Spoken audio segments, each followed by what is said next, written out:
ஒரு அடர்ந்த காட்டுல குட்டி முயல் ஒண்ணு இருந்துச்சு. அதோட பேரு துருதுரு. துருதுரு எப்பவும் புதுசு புதுசா எதையாவது கத்துக்கணும்னு ஆசைப்படும். ஒரு நாள் அது தன்னோட அம்மா கிட்ட, அம்மா நான் உலகத்தை சுத்தி பார்க்க போறேன்னு சொல்லுச்சு.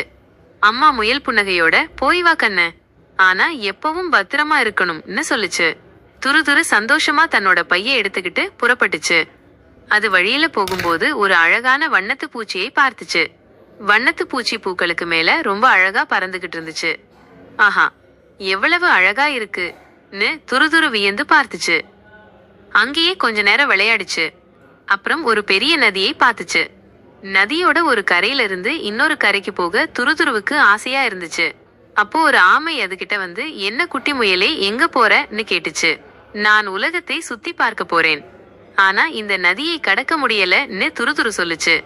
கவலைப்படாதே, நான் உன்னை அக்கறைக்கு கொண்டு போறேன்னு ஆமை சொல்லுச்சு. துருதுரு சந்தோஷமா ஆமையோட முதுகில் ஏறிக்கிட்டு நதியை கடந்துச்சு. நதியை கடந்ததும் ஒரு பெரிய மலை இருந்துச்சு. மலை மேல இருந்து எல்லாத்தையும் பார்க்க துருதுருவுக்கு ரொம்ப ஆசையா இருந்துச்சு. மலை மேல எப்படி போறதுன்னு யோசிச்சுச்சு. அப்போ ஒரு பெரிய கழுகு, என்ன குட்டி முயலே, மலை மேல போக ஆசையான்னு கேட்டுச்சு. ஆமாம், ஆனா என்னால போக முடியாதுன்னு துருதுரு சொல்லுச்சு.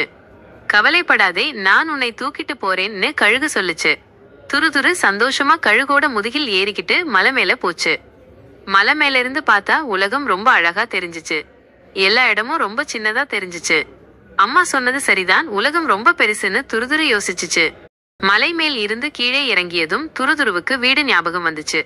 நான் நிறைய விஷயங்களை பார்த்துட்டேன், இனி வீட்டுக்கு போகணும்னு யோசிச்சுச்சு. துருதுரு புறப்பட்ட வழியிலேயே திரும்பி வந்துச்சு. வரும் வழியில் அதுக்கு ஆமையும் கழுகும் உதவி செஞ்சத நினைச்சு ரொம்ப நன்றி சொல்லுச்சு. கடைசியில் துருதுரு தன்னோட வீட்டுக்கு வந்துச்சு. அம்மா முயல் துருதுருவை கட்டி அணைச்சுக்கிட்டு, கண்ணு, நீ பத்திரமா திரும்பி வந்துட்டியான்னு கேட்டுச்சு. துருதுரு சந்தோஷமா, ஆமாம்மா, நான் உலகம் சுத்தி பார்த்தேன், நிறைய புது நண்பர்களை சந்திச்சேன், அவங்க எனக்கு ரொம்ப உதவி செஞ்சாங்கன்னு சொல்லுச்சு. துருதுருவோட கதைய அம்மா முயல் ஆர்வமா கேட்டுச்சு. அன்னைக்கு ராத்திரி துருதுரு தன்னோட சாகச பயணத்தை பத்தி நினைச்சுக்கிட்டே தூங்கி போச்சு. கதையோட நீதி: நம்ம உலகம் ரொம்ப பெருசு, அழகானதும் கூட. நமக்கு உதவி செய்ய நிறைய நல்ல நண்பர்கள் இருப்பாங்க. நம்ம தைரியமா புதிய விஷயங்களை கத்துக்கலாம், புது இடங்களை பார்க்கலாம்.